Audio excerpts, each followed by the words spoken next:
Oh, wow. I actually got through that without screwing it up. That means the things are going well. It up. That means the things are going well. Look, I have forever, well, not forever, but about a couple of years, I've been wanting to do this.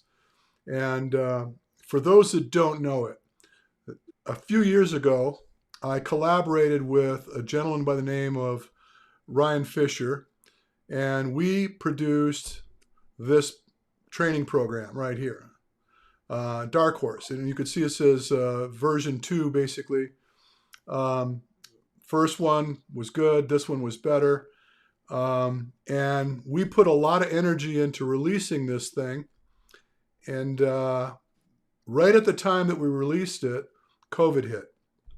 And what that means is that pretty much all the gyms around the world, all the CrossFit boxes around the world were closed. And so if you did not have equipment at home, you just weren't capable of getting the workouts. So it was very frustrating for me. Ryan had a lot of other projects, so it didn't bother him too much. But I was devastated. I just felt like, man, we put so much energy into pulling this thing off. We collaborated with so many talented people, and boom, it just fell to the wayside. Now it's having a resurgency. We're seeing people that are taking it on and having the workouts. And the gentleman I have on here with me today, let me just go ahead and bring him on, is Fabrice Philpott. And he is in Switzerland. And I'm just going to set this up, Fabrice, and then I definitely want to get your feedback here. So, I don't know, it's been probably close to 2 years ago. I get a random email. It's from Fabrice. And he's explaining to me that he had done this program. And the results he got from training were pretty incredible. And I have to tell you, Fabrice, I shared that email with a million people because it was so crazy that the results that you were getting. And anyway, so why don't you kind of explain how you got into it, what you did, what you thought about it. Let's kind of go right to it. So yeah, first of all, thank you very much for having me.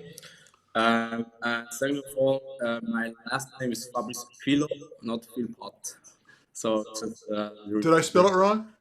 just yeah, it's like one letter too much. Okay. Oh, I knew I'd screw it up. That's why. Anyway, go ahead. I'm going to pull that off. Yeah, I actually a CrossFit athlete, so not an island athlete, but a really enthusiastic athlete. I train about 5 to 6 times a week the last 4 years. And I follow a lot of CrossFit athletes on social media and as well Ryan Fisher. And that's why I found your program, Dark Horse 2. And Fabrice, during COVID, I said, your audio is kind of crackling. I don't know. Speak for a second. I want to make sure it's clean. Go ahead, talk. Yes. That's Is better. it better? Yeah. Okay, I just have a little lag from your picture and voice. Yeah, anyway, I followed Ryan Fisher a little bit for a while, and then I saw you collaborating with him and announcing this new program called Cross 2. And so I decided during COVID, hey, let's give it a shot and just follow a program from A to Z all the way through. I was at the beginning a little bit nervous that I would lose some strength or whatever, but at the end it paid off. And I said to me, hey, I have to write this Diaz this email to let him know the progress I made during those 8 weeks, so he can, yeah, really enjoy what he did with all his friends and Ryan Fisher. So in a nutshell. Well, so to be clear, what I got from you, matter of fact, I kept the email and I bust it out every now and then when I'm having this conversation about this particular program. And if I can find it, I should be able to find it. It was pretty wild. Now, what I find, and this is something that you're probably not aware of, is Um, I'm really not what I would consider to be savvy, understanding very well the whole CrossFit Nation situation. Um, but I've been working with athletes and training athletes for the better part of my life. And so when Ryan came to me and said, "Hey, we should put something together," and what do you think?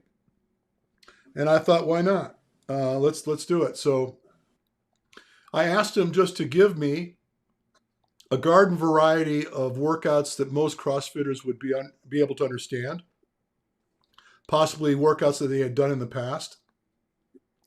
And then I intermingled cardio treatments that I felt would be most effective to enhance the capacity to do the work that they traditionally do.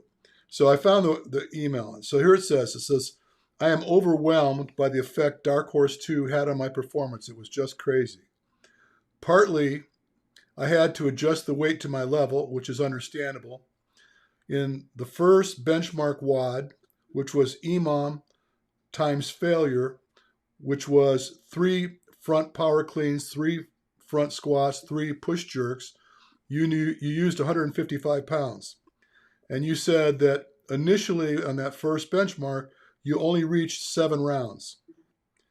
After 4 weeks, you increased to 17 rounds.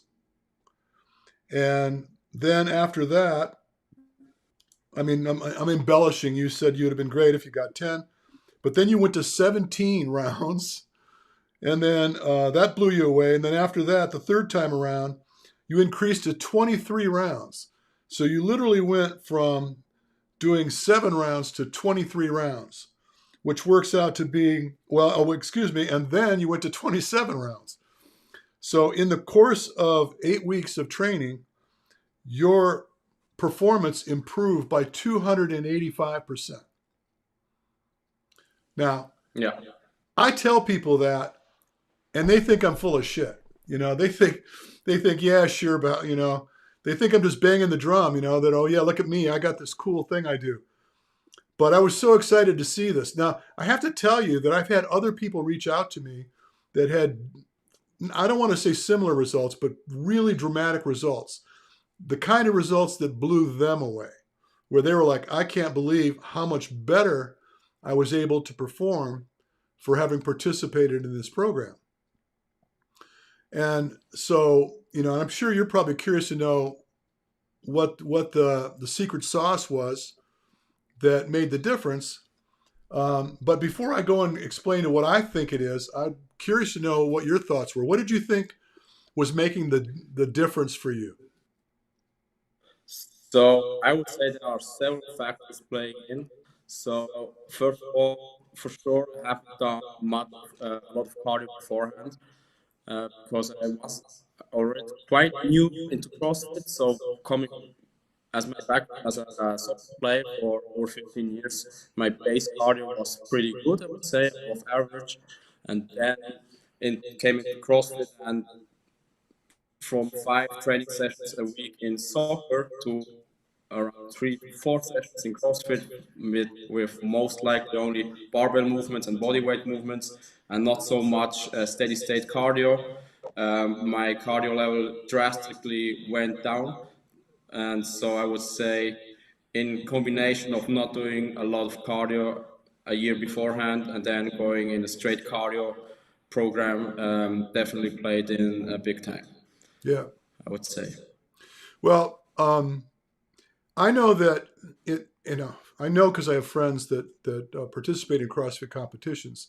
Actually, the testing I did was with some very seasoned athletes that have been to the CrossFit Games on multiple occasions, and so getting feedback from them as well. What I learned was, their cardio treatments were kind of ad hoc. They weren't really paying attention to what they're doing. They're just doing, right? And so what we did with my guinea pigs, the people that came to see me, is I did VO2 max tests on them while they were running, while they were on the ski erg, and while on a rower. And then I was looking at their responses, to identify not just what is typical, looking at what their threshold might be. But I was also paying very close attention to the perception of the effort. And the reason why I gave so much energy to the perception of the effort is because I've seen so many athletes that perform so well, well beyond what would be clinically their threshold. And when you're in a high intensity environment like a CrossFit competition, you spend so much time well above that threshold. And so the concept of flow, which was what I introduced to this program, was where you're kind of bleeding in and out of intensity. Rather than segmenting work and like spending a lot of time just staying aerobic versus being anaerobic, or vice versa, just blending the intensity and the lower intensity in training. And what I found, and I don't know this to be absolutely correct for you, but my suspicion is that because you opened up the bandwidth of your cardio capacity, it provided you with staying power when it came to the strength. This is what I found to be more common, is that because you're treating yourself with cardio treatments that are going to allow you to recover quicker and allow you to maintain your output. And so, what happens with traditional training is as time goes on, you get weaker and weaker and weaker, and you start to give up on yourself, or you end up on the floor, which was the thing that I had this conversation with Ryan a million times. I don't understand why all these CrossFit people end up on their back after they do a workout. I said, wouldn't it be so much better if you just like walk away from it and you're done and still had the great performance, And so that was my end goal, was to be able to still do the work, but not have the work absolutely crush you from having done it.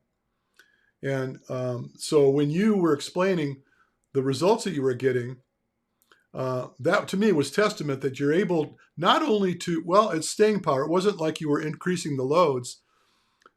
Probably could have, if we were just to try to, for example, if you were doing 10 repetitions in whatever given exercise, rather than increasing the repetitions over time, just increasing the load for the same repetitions, I believe that you probably would have seen progressions also in your outcome power-wise. And I don't even know if you looked at that. Did you? No, because for me it's important to really have the same from the benchmark test to the end, so that I really can compare it to the same standards. Because otherwise it would be like I do much more reps and weights, so it was hard to compare. So Yeah. my decision was, even if I would be able to do higher weights, I choose to stay at the same, just to have the very accurate Yeah. comparison. No, I get the comparative analysis is important when you're doing a program. But again, the curiosity I have, and I see this to be a challenge for a lot of these competitions, is that the loads have to be greater. You start to lift heavier and heavier and heavier, and whoever can lift the most weight generally tends to be the one that wins that particular competition. But my belief is that because the enemy in all of this is the fatigue.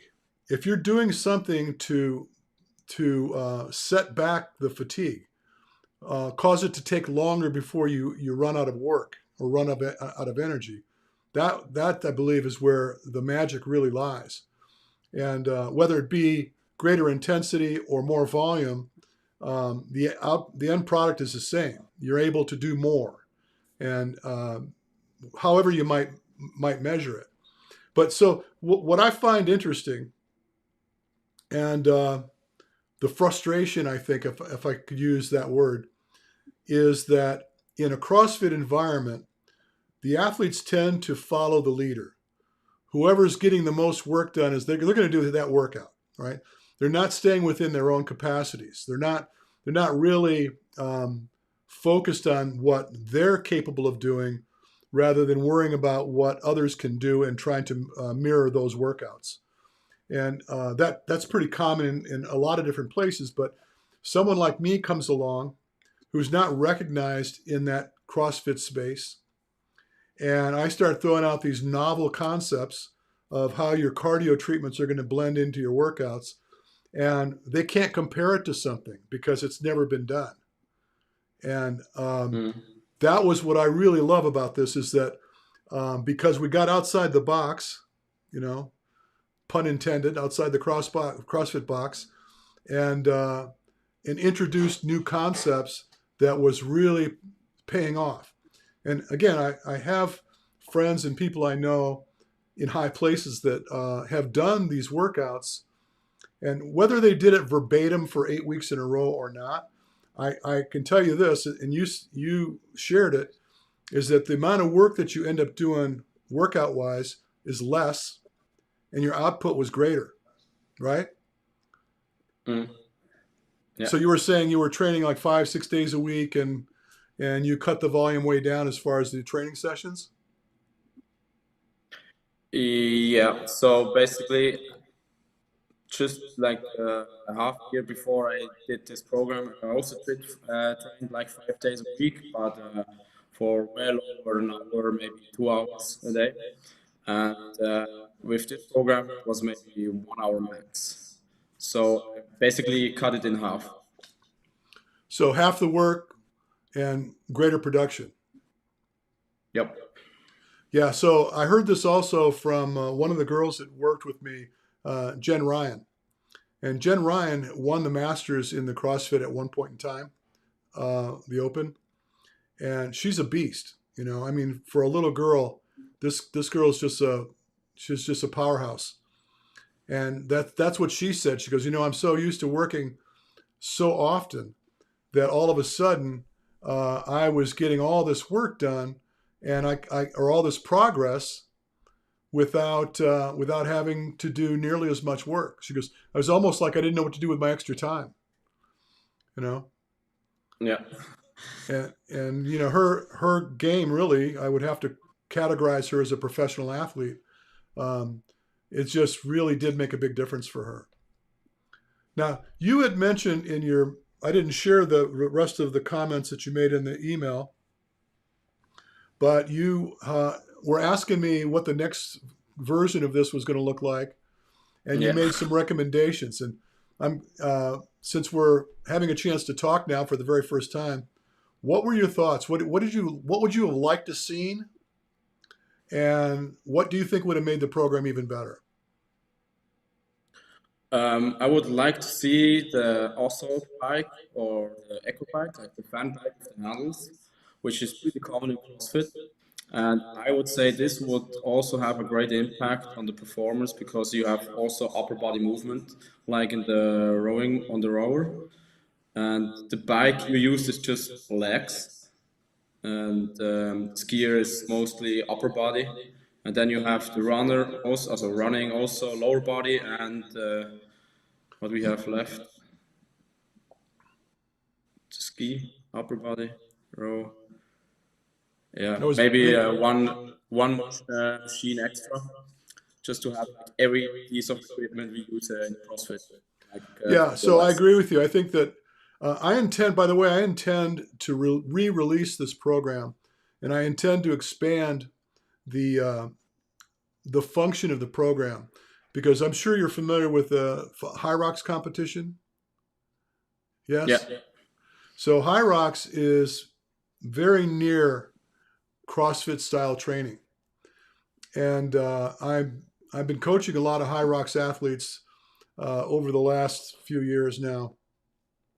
And I have a relationship with Hunter McIntyre, who is the current world champion, who is someone that I had had a lot of influence over the years and worked with him and still communicate and, you know, offer a little bit of advice now and then to him. But I agree with you. I think that opening the concept up to broader and I'm looking at it as functional fitness competitions, right? Hmm. Rather than just pigeonholing the concept to just CrossFit, because it's a broader reach now. And I actually wrote a program for High Rocks training, but I think that there's a culmination of efforts that I think will blend very nicely between those two spaces. because the high rocks people do a lot of the Olympic lifts in their training, and how they blend the work is important. Because have you done a high Hmm. rocks competition? Have you done one? Not yet, no. But I have a friend which is also an elite athlete from Switzerland, so I'm Yeah. familiar with the sport. Well, so the frustration with them is the same. It's like they run, they go into an exercise, they come out of the exercise and they try to run. It's always like Hmm. running out of gas in the run because of the exercise, or putting too much energy into the run, suffering on the exercise, and trying to find the happy medium where the amount of work they're doing output wise on the equipment versus the run, finding that balance where the production is going to be greater. And we've been fooling around with this a lot. And I've had groups of people come to see me where we've tested them and actually had them do um, sort of a simulation where, matter of fact, we did heat specific training where I put them in suits and monitored their core temperatures, and then had them go off and do like an intense lunge walk, under load, farmer carry, wall balls, run, and get on the Hmm. equipment and test them on the equipment as well to look at the variations of thresholds between their efforts, and also what their perception of effort was in all these workouts. And then the beauty of the devices like you're speaking of, like the assault bike, the ski erg, the rower, even the Concept 2 bike, is you can compare the output, which is the watts you're producing, Yeah. relative to the expense, what your heart rate's doing, right? And I think that a lot of the guys so far, especially the ones that come from the CrossFit space, they're not real comfortable with heart rate. They don't, I mean, I'm sure there are those that do, but generally speaking, they're not really focusing on heart rate outcomes. And to me, heart rate represents what you're spending to gain something, right? And Hmm. if you just get on the machine, like a rower, for example, and you're looking at your 500-meter times and maybe potentially how many watts you're producing, you're not taking into account what you're spending to get that outcome. And I think that's a big mistake. So being able to compare the cost to the yield, how much am I getting for what Hmm. I'm paying, is really critical. And because also you might find that the numbers from the clinical assessments don't really match up with your ability.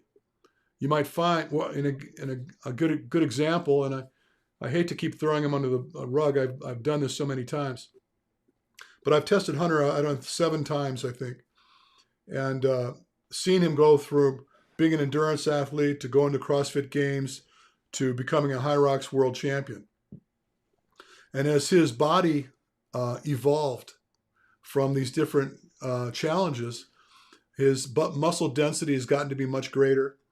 And in so doing, he's losing his aerobic capacity, aerobic potential, I should say, and really building on his anaerobic capacities. So I found from back in the day when we were doing endurance based work, his threshold might have been, say, 160 beats per minute. And Hmm. last I tested him doing CrossFit and High Rocks, he lost about 30 beats per minute off of his threshold clinically, but his performance was greater, meaning that when he races in a High Rocks competition for an hour, his average heart rate is closer to 165. So he's about 30 beats Okay. over what would have been his threshold, and his performance is not being um, thwarted by that outcome. So I find that to be pretty interesting. The magic of developing your aerobic capacity, or excuse me, your anaerobic capacity, which I think so many people are so caught up in this need to be aerobic all the time, building their aerobic engine. They always hear them talking about their aerobic engine. Well, these races don't occur aerobically. You just don't win a race like that staying aerobic. Um, you definitely have to go into the pain cave, and what you can tolerate and how well you can stand up in that regard makes all the difference in the world. So that in two has much to do with the flow concepts that I released in the CrossFit business. Mhm. So I'm going to do this thing. I'm bent on doing it. I have to. I'm trying to look for some folks that I can do some more testing on, and then once I get it going, I'm just going to amend a lot of what I've done and gel these two concepts together to have one cohesive process so that you can lend yourself in both directions. The thing that's really interesting is the CrossFit runners CrossFit athletes have a really hard time running. Yeah. I mean, they're terrible runners, and Yeah. I think high rocks would benefit them in that regard. If they were forced to have to put together those runs, their energy levels are going to change, or their approach for those levels are going to change, and it's going to be a little bit more important to make sure that they're running correctly, which is, also a big deal for me, running mechanics. So Yeah. I think it's going to be good for the CrossFit athletes, and I think it'll be good for the competition overall. Well, the girl that what's her name? I'm having a mind fart. Lauren Weeks is a CrossFit athlete. She won the world championships in high rocks. Okay. She tends to have a very good blend of abilities. She can run pretty well. She has good endurance, good stamina, but also a tremendous amount of power. Um, I think she placed in it was the nationals. It was the U.S. Nationals, I think it was, in high rocks, and she was about 6 months pregnant, and I think she came in like fourth or fifth place. I was watching Yeah. this pregnant Crazy. woman doing burpees, you know, and still, even in that circumstance, she was killing it. So I just think there's a good blend between those two. So that my intent is to try to bring them both together. Yeah. Would be cool. Yeah. Yeah.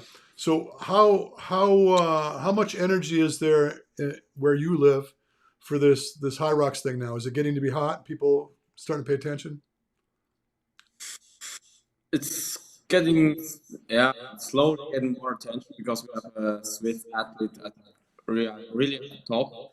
She's like 20, 21 years old, already crushing like elite fields in high rocks like crazy. She has several world records at each station, and she's also into CrossFit. So maybe with her, the potential to grow the sport high rocks in Europe or in Switzerland is now much higher, of course. But otherwise, I haven't heard of many athletes that compete in high rocks. Otherwise, maybe in the northern countries like Norway, Sweden, it's more popular than here in Switzerland, for example. But most of the time, I would say in Europe, the conditioning or the cardio sports are more common than in maybe America, I would say, because we could see that already at the semifinals in CrossFit, and the conditioning workouts were performed much better by the European athletes than the American ones, and the strength workouts were much better completed by the Americans. So maybe the cardio lifestyle in Europe is more popular or more advanced or more in how do you say, like there's more science behind it than in America, maybe. I don't know, but we know that the Norwegian runners are pretty good at the moment, and all the cross country skier from up there are most of the time just Norwegians, the Swedes, the Swedens, and all those countries, Well, I which know are that in I think it's Norway, Norwegian athletes set world record in triathlon, haven't they? could be, yeah. Not Yeah, not I sure. know triathlon's huge there. And triathlon was born in the U.S., but I noticed with time the Europeans began to really shine. The Germans became very proficient. Guys like Mm. Peter Reed were just amazing on the bike, which, there's so much cycling in Europe compared to the US. Yeah, it's crazy. So, yeah, so they really jumped on board with that and their running abilities. And I agree with you. I think scientifically, just the approach that the Europeans have, they're a little bit more sophisticated with their approach to application. Yeah. Americans tend to just throw shit at the wall and hope it sticks, and it's just not. I mean, and it's frustrating, quite frankly, for me because I come from the other side of that. I'm so interested in the physiology and scientific intervention to see what it is we can do to cause athletes to improve. And Yeah. I mean, I'm 71 years old now. I've been spending like all of my energy for the past 30 years trying to figure out in all regards, not just this particular sport. I mean, across the board, I've worked with all sorts of athletes. Just the fatigue thing. What do we do to beat the fatigue? And Mm. really, that is the enemy. I mean, now I've been spending a lot of time, and as a matter of fact, this came, I believe, from the Norwegians. This heat block training that they're doing these days. And I recently wrote a pre-competition heat block pre-comp setup where you get involved in very specific heat training in order to improve your VO2 max, improve your resistance to fatigue, and it's very powerful stuff.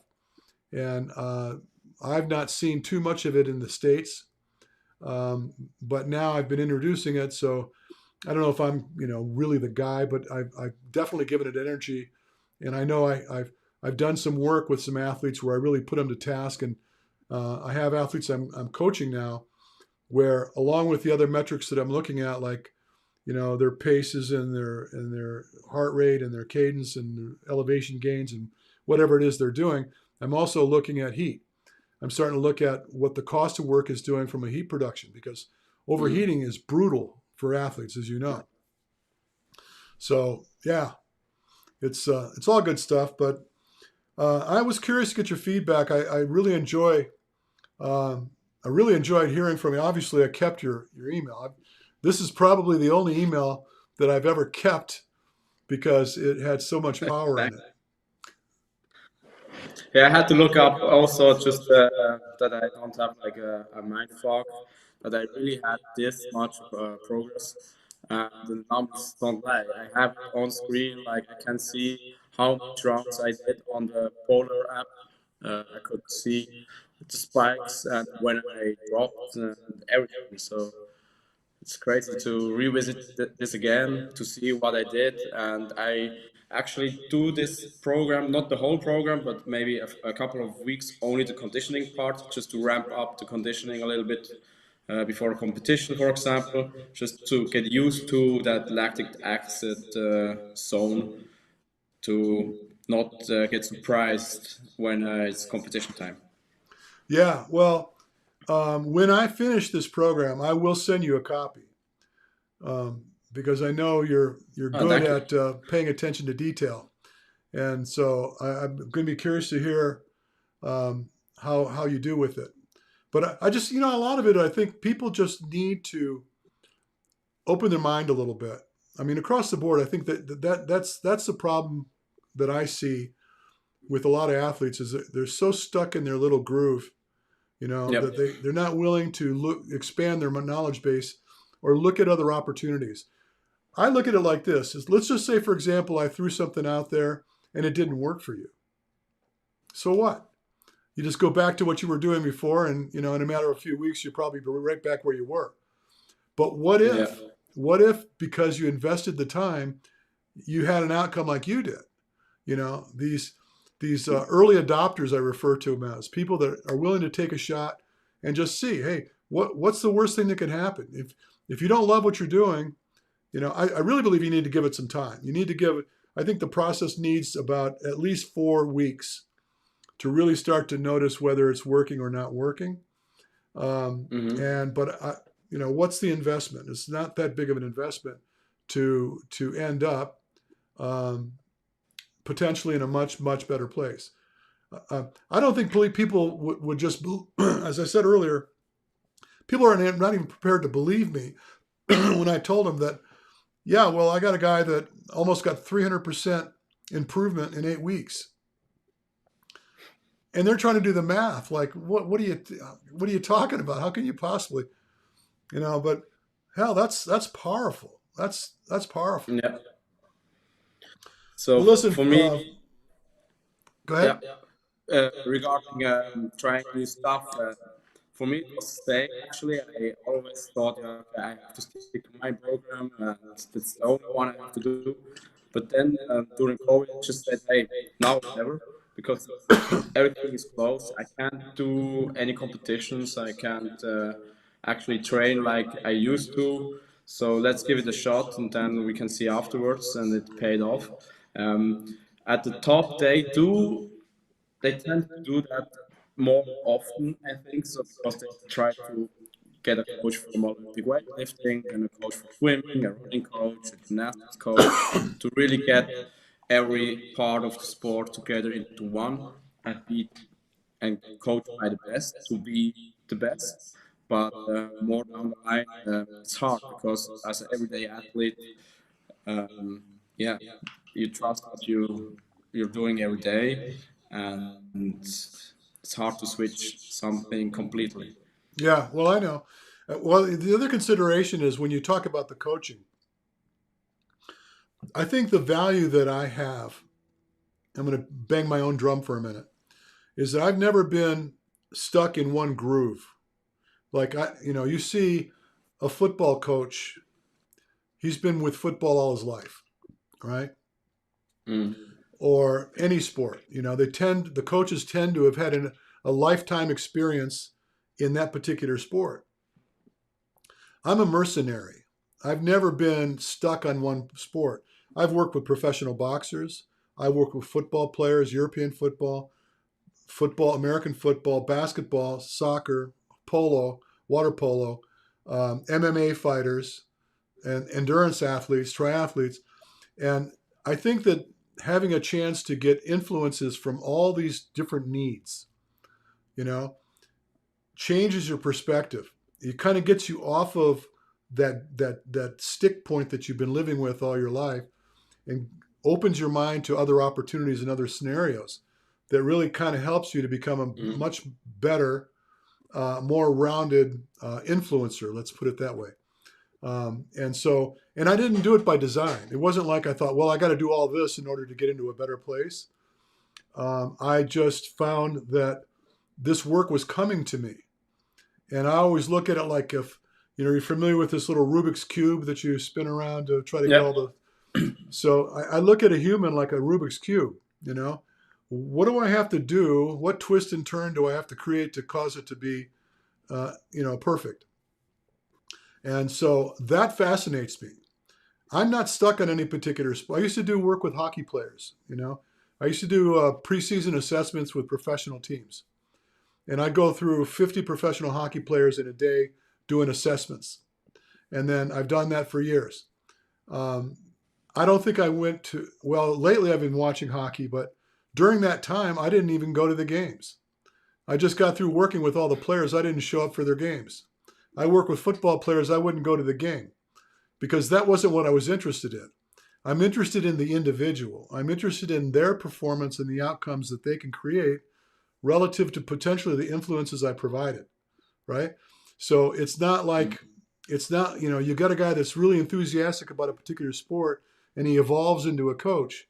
And that's great, but I just think I was kind of unique in the respect that I didn't come from that. I didn't come from being stuck in any particular um, realm of sport. So anyway, that's me patting myself on the back, and I apologize for having to put you through that.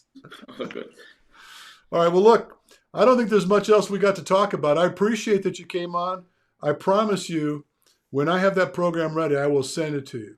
If you have thoughts of something that you think might be needed, and don't listen, you can't offend me. If you didn't like this, you like that, that's okay.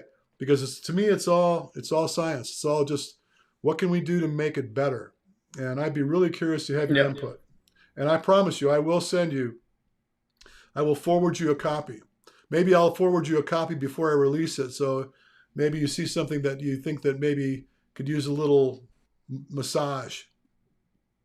Okay. You have a master's degree in sports science anyway, don't you? Basically, yeah. I just Yeah. have to finish the master thesis. Well, good luck with that. And again, thank you so much for doing this with me. And Thank you very much I for will be having in me. touch. Take care. Sure. Thank you very much. See See ya. ya.